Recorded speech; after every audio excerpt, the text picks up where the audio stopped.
అందరికీ నమస్కారం.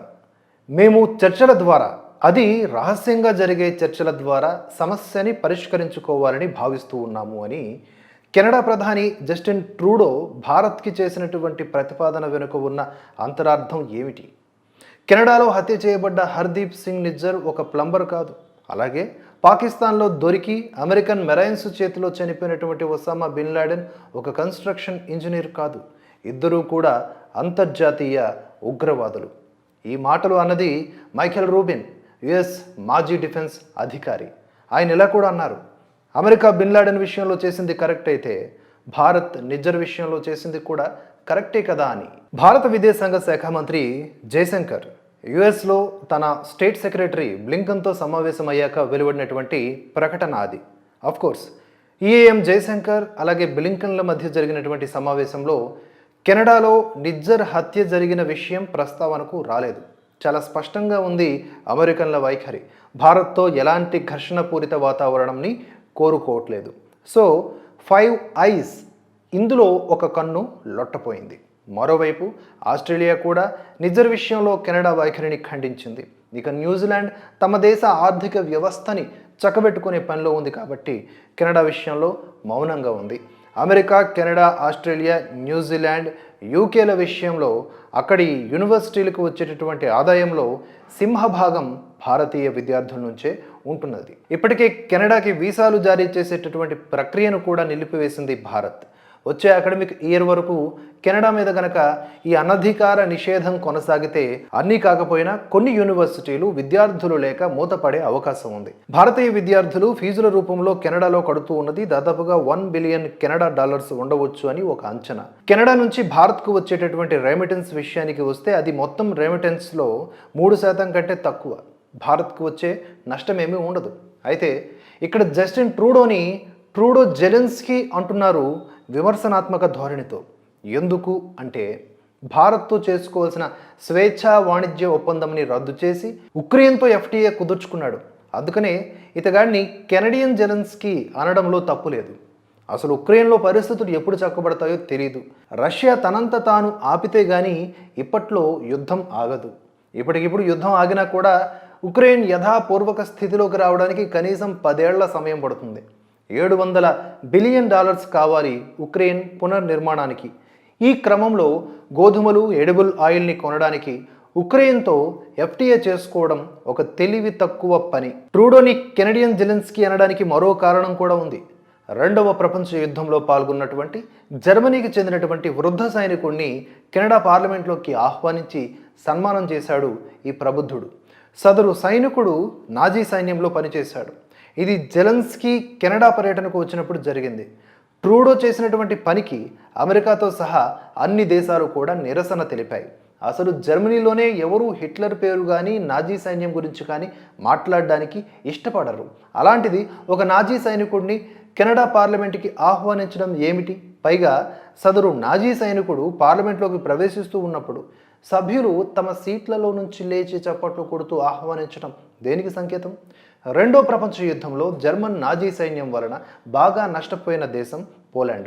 ఇప్పుడు పోలాండ్ ఉక్రెయిన్కి తమ దేశం ద్వారా అందుతూ ఉన్నటువంటి సైనిక సహాయాన్ని నిలిపివేస్తున్నట్లు ప్రకటించింది. ఇది పెద్ద దెబ్బ ఉక్రెయిన్కి.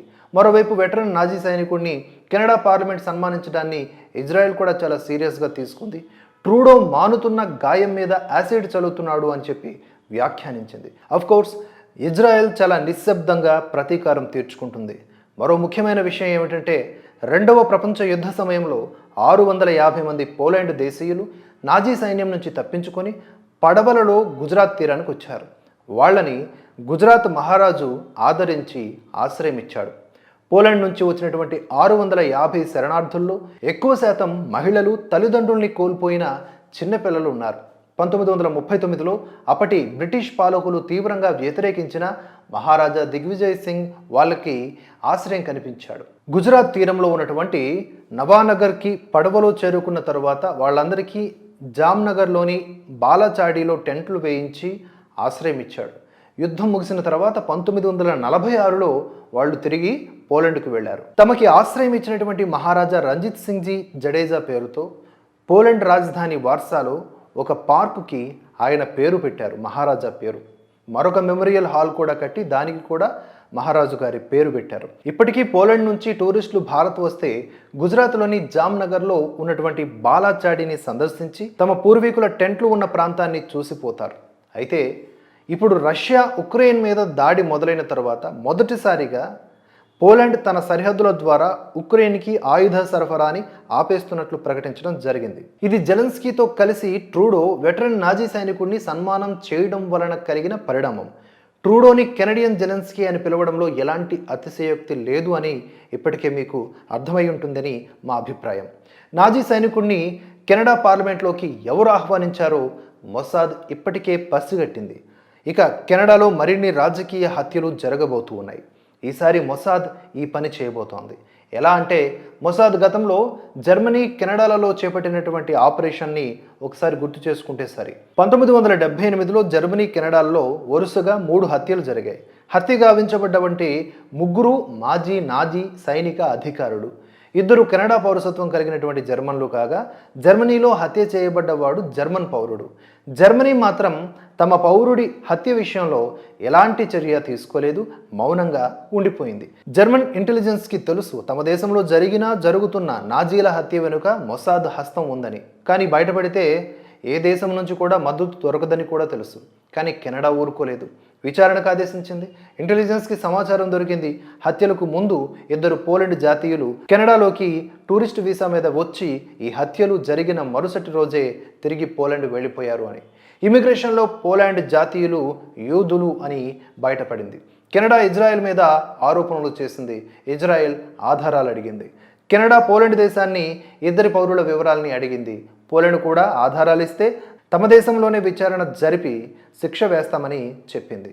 అయితే అప్పటికే ప్రపంచంలో ఏ దేశంలో ఉన్న యూదు జాతీయులైనా ఇజ్రాయెల్ పౌరులుగానే పరిగణిస్తామని ఇజ్రాయెల్ అధికారికంగా ప్రకటించింది. కాబట్టి పోలాండ్ దేశ పౌరసత్వం ఉన్నటువంటి యూదులు ఇజ్రాయెల్ పౌరులుగానే పరిగణిస్తుంది. కాబట్టి పోలాండ్ ఒప్పుకున్నా కూడా ఇజ్రాయెల్ కూడా అనుమతి ఇవ్వాల్సి ఉంటుంది. అలా కెనడాలోని జంట హత్యల కేసు మిస్టరీగానే ఉండిపోయింది ఇప్పటి వరకు. 1980లో పోలాండ్కు చెందినటువంటి 2 యూదులు ఇజ్రాయెల్ వెళ్ళిపోయి అక్కడే స్థిరపడ్డారు. ఇలా ఉంటుంది మొసాద్ స్ట్రాటజీ. ఇప్పుడు యూరోపియన్ యూనియన్ దేశాలలో మొసాద్ ఏజెంట్లు ఎవరు, ఎక్కడ ఉన్నారో ఎవరూ కనిపెట్టలేరు. మొసాద్ ఎప్పుడూ కూడా ఒకే వ్యూహాన్ని అమలు చేయదు. నాజీలను సమర్థించే వాళ్ళని తమ శత్రువులుగానే పరిగణిస్తుంది ఇజ్రాయెల్. ఇటు భారత్తో తలపడ్డం అంటే ఒక చీమ ఏనుగుతో తలపడ్డం లాంటిదే. ఈ వ్యాఖ్య చేసింది పెంటగాన్లో పనిచేసే రిటైర్డ్ మాజీ అధికారి. ఇక్కడ కెనడాని చీమతో పోల్చాడు ఆయన. ట్రూడో ఖలిస్తాన్ ఉగ్రవాదులతో చేయి కలిపి Bharat, Israel, Poland, Romania, Hungary, Russia, China దేశాలతో శత్రుత్వం కొని తెచ్చుకున్నాడు. ట్రూడో రాజకీయ జీవితాన్ని సమాధి చేసే దిశగా భారత్ చర్యలు చేపట్టి వేగంగా అడుగులు వేస్తోంది. ట్రూడోకి రాజకీయ విరాళాలు ఎవరి నుంచి ఎక్కువ మొత్తంలో వెళుతున్నాయో గుర్తించింది భారత్. కెనడాలో చిరుధాన్యాలు పండించి వాటిని భారత్కి ఎగుమతి చేసి వచ్చినటువంటి డాలర్స్ని ట్రూడోకి ఎవరు ఇస్తున్నారో గుర్తించి వాళ్ల నుంచి దిగుమతులు ఆపేసింది భారత్. మరోవైపు కెనడా, అమెరికా, బ్రిటన్ దేశాలలో ఉన్నటువంటి ఖలిస్తానీ మద్దతుదారుల ఓవర్సీస్ సిటిజన్ ఆఫ్ ఇండియా స్టేటస్ని రద్దు చేసింది భారత విదేశాంగ శాఖ. దీనివల్ల ఆయా దేశాల్లో ఉన్నటువంటి ఖలిస్తానీ మద్దతుదారులు వీసా గడువు ముగిసిపోయాక ఆ దేశాల్లో ఉండలేరు. అలా అని భారత్కి కూడా తిరిగి రాలేరు. ఇది కెనడాతో పాటుగా అమెరికా, బ్రిటన్ దేశాలకి కూడా మింగుడు పడని విషయం. వీసా గడువు ముగిసిన ఖలిస్తానీలని తమ దేశాలలో ఉండే విధంగా వీసా గడువు పెంచాలి లేదా డిపార్ట్ చేయాలి. ఒకవేళ డిపార్ట్ చేస్తే వాళ్ళు భారత విమానాశ్రయంలో అడుగు పెట్టగానే ఏ దేశం నుంచి వచ్చారో తిరిగి అదే దేశానికి వెళ్ళవలసి ఉంటుంది. భారత్లోకి ప్రవేశించలేరు. ఖలిస్తానీ వాదాన్ని ప్రచారం చేసేటటువంటి వారి ఆస్తుల్ని జప్తు చేసి తద్వారా ట్రూడోకి విరాళాలు అందకుండా చేస్తోంది భారత్. మరోవైపు ఇక ఎటు కెనడాకి భారత్ నుంచి వెళ్ళడానికి అనుమతి ఇవ్వట్లేదు. కాబట్టి భారత్లో కెనడా దౌత్య సిబ్బంది అవసరం ఉండదు. కాబట్టి ఓవరాల్గా వీళ్ళందరినీ కూడా, ఈ డిప్లొమాట్ సిబ్బంది అందరినీ కూడా కెనడా తిరిగి వెళ్ళిపోవాల్సిందిగా ఆదేశాలు ఇచ్చింది భారత విదేశాంగ శాఖ. అక్టోబర్ 10 వరకు గడువు విధించి ఆలోపు భారత్ విడిచి వెళ్ళిపోవాలని, ఒకవేళ అక్టోబర్ 10 తర్వాత కెనడా దౌత్య సిబ్బందికి సంబంధించిన భద్రత విషయం ఏదైనా ఉంది అంటే గనక ఒకవేళ వాళ్ళు ఉండిపోయి భారత్కి ఎలాంటి బాధ్యత ఉండదని కూడా తెగేసి చెప్పింది. జెనీవా ఒప్పందం ప్రకారం అన్ని ప్రోటోకాల్స్ని అమలు చేస్తున్నది పక్కాగా భారత్. తన రాజకీయ జీవితానికి భారత్ చెక్ పెడుతున్నది అని గ్రహించినటువంటి ట్రూడో ఇప్పుడు కాళ్లబేరానికి దిగాడు. భారత్తో సీక్రెట్గా అంటే రహస్యంగా చర్చలు జరపడం ద్వారా సమస్యని పరిష్కరించుకోవాలి అని ఆశిస్తున్నాను అని ప్రకటించాడు ట్రూడో. అందుకు కదూ బ్రిటిష్ వాళ్ళు ఫ్రెంచ్ వాళ్ళ మీద వందల కొద్ది జోకులు వేసేది. ట్రూడో పూర్వీకులు ఫ్రాన్స్ నుంచి కెనడాకి వలస వచ్చారు.